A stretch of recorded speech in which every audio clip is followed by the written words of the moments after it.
নমস্কার, সন্ময় স্পিক্স থেকে Sanmoy Bandyopadhyay. Anubrata Mondal bed rest কাটিয়ে 5 দিনের মাথায় আচমকা চলে গেলেন সরাসরি এসডিপিওর অফিসে, তাও আবার ব্যাকডোর দিয়ে। এমনি গেলেন? মমতা বন্দ্যোপাধ্যায় বলে দিয়েছেন তাই অনুব্রত মণ্ডল গেলেন? বড্ড সমালোচনা হচ্ছে তাই গেলেন? কিছুতেই না। আমরা আপনাদের নির্দিষ্টভাবে বলছি, গতকাল ন্যাশনাল কমিশন ফর উমেন তাঁরা শেষ পর্যন্ত চিঠি দিয়েছেন সরাসরি ডিরেক্টর জেনারেল অফ পুলিশকে, ডিজিকে। অত্যন্ত কড়া ভাষায় একটা চিঠি এসে পৌঁছেছে রাজ্যের director general of police Rajiv কুমারের কাছে। আমি আজকে সেই বিষয় নিয়ে কিছু কথা আপনাদের কাছে বলবো। রাজীব কুমারের কাছে এই চিঠি আসার পর আমার নিশ্চিত বিশ্বাস রাজীব কুমার সরাসরি নবান্নের 14 তলায় রাজ্যের মুখ্যমন্ত্রী মমতা বন্দ্যোপাধ্যায়ের সঙ্গে পরামর্শে বসছেন, আলোচনায় বসছেন। কারণ এই চিঠি হাতে পাওয়ার পর এর কনসিকুয়েন্স কী হতে পারে, এর আফটার এফেক্ট কী হতে পারে, এর রেজাল্ট কী হতে পারে, সেটা হয়তো রাজীব কুমার মমতা বন্দ্যোপাধ্যায়কে বুঝিয়েছেন। এই জাতীয় চিঠি ন্যাশনাল কমিশন ফর উমেনের কাছ থেকে, অর্থাৎ জাতীয় মহিলা কমিশনের কাছ থেকে, কারণ এ রাজ্যে তো মহিলা কমিশন থেকেও নেই, বোঝেন সেটা, নতুন করে বলার অপেক্ষা রাখে না। এইভাবে কদর্য কুৎসিত ভাষায় অনুব্রত মণ্ডল একজন পুলিশ অন ডিউটি পুলিশ অফিসারের স্ত্রী এবং মাকে তুলে গালিগালাজ করার পর এ রাজ্যের মহিলা কমিশন তারা চুপ, সাইলেন্ট, নীরব। ঠিক সেই সময় ন্যাশনাল কমিশন ফর উমেন থেকে রাজীব কুমারকে একটা চিঠি দেওয়া হলো।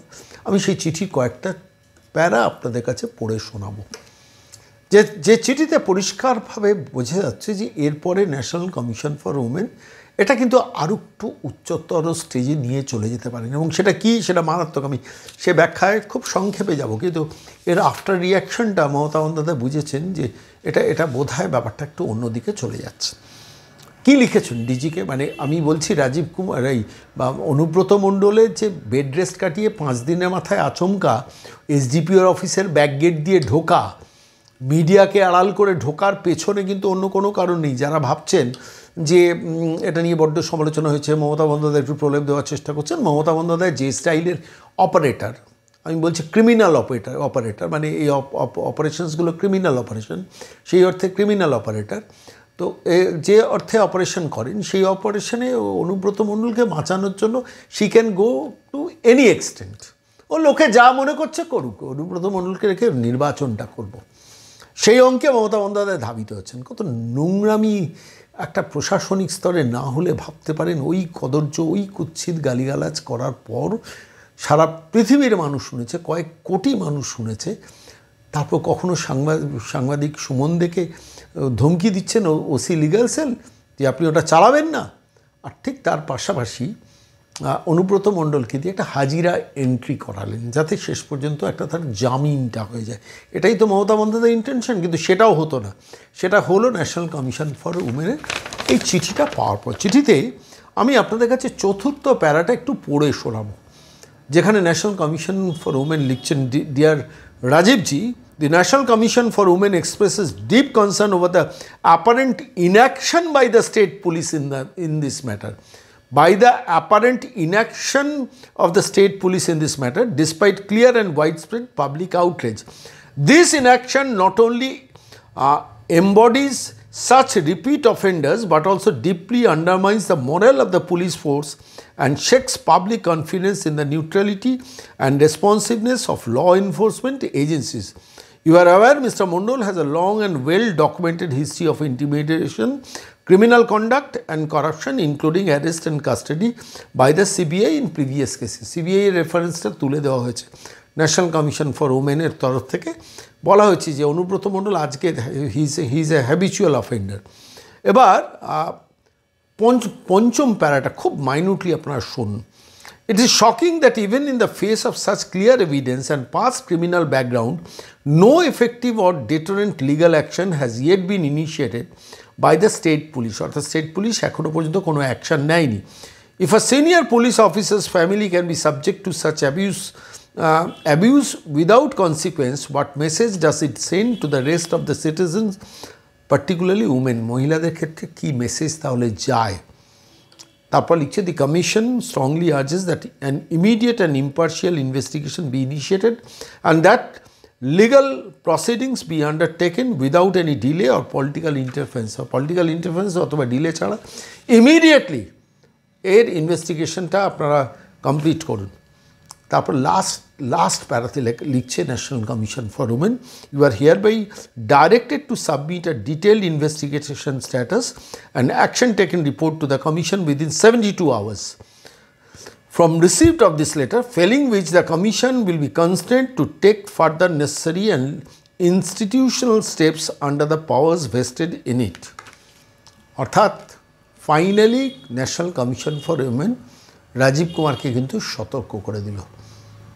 আমরা এটাই চেয়েছিলাম, কারণ আলটিমেটলি এটা কলকাতা হাইকোর্টে মামলা হবে, মানে পুলিশ ইনঅ্যাকশনের মামলা হবে, যে পুলিশ আলটিমেটলি অনুব্রত মণ্ডল এরকম একজন অফেন্ডারকে বাঁচানোর চেষ্টা করলো। আমি ভাবছিলাম কবে কে কীভাবে করবে জানি না, আলটিমেটলি যাবে কেন। রাজীব কুমার তো প্র্যাকটিক্যালি ক্রিমিনালদের সেফটি দেওয়ার জন্যই তিনি মসনদে বসে আছেন, ডিজির পদে বসে আছেন। ফলত তিনি অনুব্রত মণ্ডলকে মমতা বন্দ্যোপাধ্যায়ের নির্দেশে এখন প্রোটেকশনটাই দেবেন।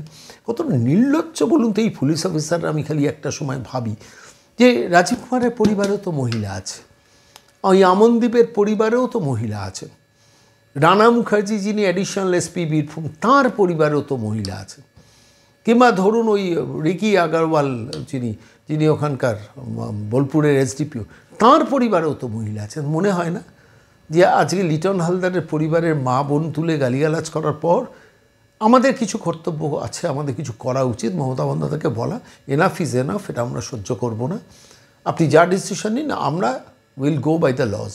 বলতে পারতেন, বলার হিম্মতটাই নেই, সেই মেরুদণ্ডটাই রাজীব কুমারদের নেই।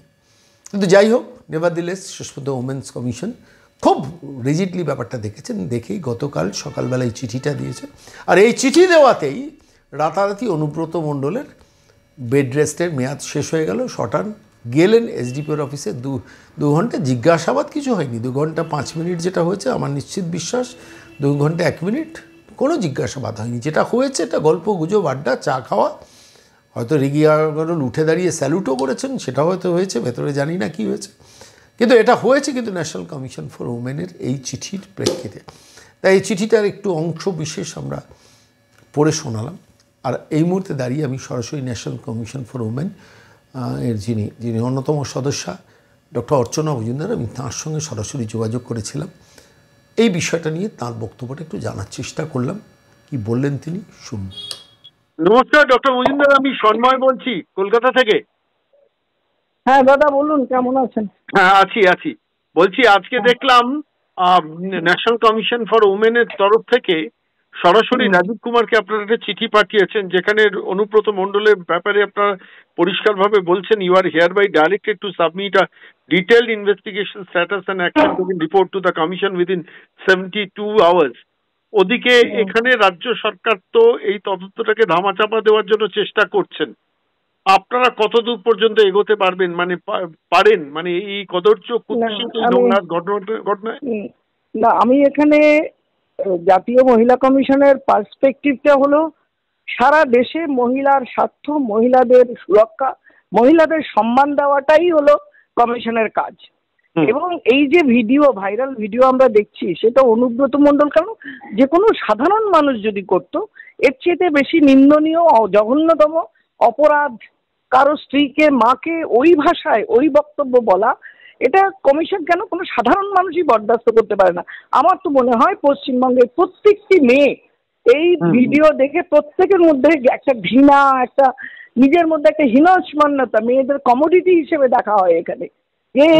এই আমার তোমার সাথে ঝগড়া হচ্ছে, কথা কাটাকাটি হচ্ছে, আমি তোমার স্ত্রী মার সঙ্গে তাদের সঙ্গে আমি এই করে দেবো। এই যে অ্যাটিটিউড, একটা তৃণমূলের বড় নেতা, তার মন্ত্রী হলো পুলিশ মন্ত্রী, তার নেত্রী, এবং পুলিশের যে আইসি থানার বড়বাবু, তাকে এই ভাষায় বক্তব্য। অর্থাৎ কিনা যেখানে রাজ্যের incharge of a police station, যিনি এই বক্তব্য শুনে ফোন কাটেননি, সাহস করেননি ফোন কাটতে, শুনে যাচ্ছেন, সেইখানে সাধারণ মানুষ কোথায় আছে? এই নেতার এই ধমকানি, এই নোংরামি, এটা কোন মাত্রায় পৌঁছাচ্ছে আমরা কল্পনাও করতে পারিনি। And the commission is very much concern. প্রথম দিন থেকে আমাদের চেয়ারপারসন থেকে প্রত্যেক মেম্বার আমাদের মিটিংয়ে আমরা কগনিজেন্সটা সুমোটো নিয়েছি, এবং আমরা মনে করি যে এর বিরুদ্ধে পুলিশকে ইমিডিয়েটলি, এর চেয়ে ঘৃণ্যতম কোনো ভিডিও আমি দেখেছি বলে মনে হয় না। কোনো on duty government officer, police officer incharge, তাকে এইভাবে ফোনে কেউ বলতে পারে বলে আমি শুনিনি, আমার জীবদ্দশায় শুনিনি। আর আমি বাংলার মেয়ে, বাংলার কালচার, বাংলার বর্তমান নিয়ে আমি খুব কনসার্ন। এই ঘটনা নিয়ে আমি সত্যি মুখ দেখাতে পারছি না ন্যাশনাল লেভেলে। আমাদের কাজ হলো, আমার আপনার কাছে একটা ছোট্ট প্রশ্ন, সেটা হচ্ছে যে এবার ডিজিপি যদি মানে ডিরেক্টর জেনারেল অফ পুলিশ যদি এ ব্যাপারে একটা দায় সারা উত্তর দিয়ে দেন, ইনভেস্টিগেশন চলছে, অথচ আদতে ইনভেস্টিগেশনের নামে যে শাস্তিটা দেওয়া দরকার সেদিকে সুনিশ্চিত করছেন না, তখন আপনারা কত দূরে এগোবেন? দেখুন, আমাদের কাজ হলো we are given power of civil court, judiciary power আমাদের উপর দেওয়া আছে। পুলিশ সঠিক অ্যাকশন টেকেন রিপোর্ট বা চার্জশিট বা কাজ করেছে কিনা সেটা আমরা দেখি, মনিটর করি, রেকমেন্ড করি, এবং সেই মতো পুলিশ করেও। এটাই আইন, এটাই আমাদের ম্যান্ডেট। তো সেই জায়গায় দাঁড়িয়ে পুলিশ যদি কোনো রকম এদিক ওদিক করে, আমরা সেগুলোকে ফাইন্ড আউট করি। যেমন আমরা জনশুনাইয়ে আমরা সবকিছু পুলিশ কোন জায়গায় গড়বড় করছে, এগেনস্ট মহিলাদের করছে, আমরা সেগুলো পয়েন্ট আউট করি। তার জন্য তাদের সঙ্গে বসে আলোচনা করে তারা যদি আমাদের কথায় মিলে যায়, তা আমাদের কমপ্লাই করে, দ্যাট ইজ গুড। না করলে we move to higher authority. আমাদের তো সেই ওপেনিং এবং সেই অ্যাক্সেস রয়েছে। আপনার কি প্রয়োজনে কোর্টে মুভ করতে পারেন? আমাদের কোর্টে যাওয়ার তো দরকার নেই, আমরাই তো কোর্ট। আচ্ছা আচ্ছা আচ্ছা, আমরাই তো সিভিল জুডিশিয়ার পাওয়ার। কারণ আমার পরিষ্কার ব্যাপার যে মহিলাদের এইভাবে অসম্মান, অপমান, অসুরক্ষা এগুলো করা যাবে না। এটা কোনো সংবিধানে, ভারতীয় ন্যায় সংহিতার কোথাও লেখা নেই।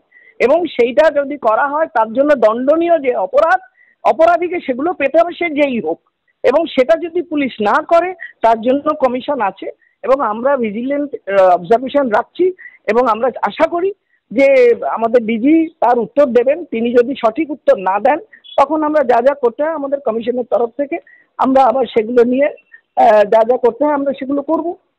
একটা জিনিস মনে হচ্ছে শেষ পর্যন্ত 5 দিনের বেড রেস্ট কাটিয়ে উঠে উক্ত কেষ্টমণ্ডল শেষ পর্যন্ত পুলিশের কাছে গেলেন, এবং তারপরে হি ওয়াজ নট অ্যারেস্টেড, 1 নম্বর। 2 নম্বর হচ্ছে তার ফোনটাকে পর্যন্ত নেওয়া হলো না, ওয়্যারএস পুলিশ অফিসারদের ফোন সিজ করা হলো, অনুব্রত মণ্ডলের ফোন এখনো পর্যন্ত নেওয়া হলো না। এই পরিস্থিতিতে দাঁড়িয়ে বাংলার মানুষের একটা জেনারেল পারসেপশন বা যা অভিজ্ঞতা তার ভিত্তিতেই বলছি যে শেষ পর্যন্ত ডিলেইং অফ দ্য, আপনারা নজর রাখবেন তো নিশ্চিত? হ্যাঁ, নিশ্চয়ই। দেখুন, এটা এই যে আপনি যে কথাগুলো বললেন না, এগুলো আমাদেরও মনে হয়েছে যে হয়তো অপরাধীকে সুযোগ দিয়ে দেওয়া হবে পুলিশের তরফ থেকে, কিন্তু সেটা হবে না। সেটা হলে বেঁচে মেয়েরা কোন ভরসায় বেঁচে থাকবে? কি মেয়েদের জন্য কি রইলো বেঁচে? সম্মানটুকু রইলো না নিরাপত্তাটুকু রইলো? সুতরাং কমিশনের কাজ হলো এগুলোকে বন্ধ করানো, আমরা সেগুলো করবো। অনেক ধন্যবাদ দিদি, অনেক ধন্যবাদ।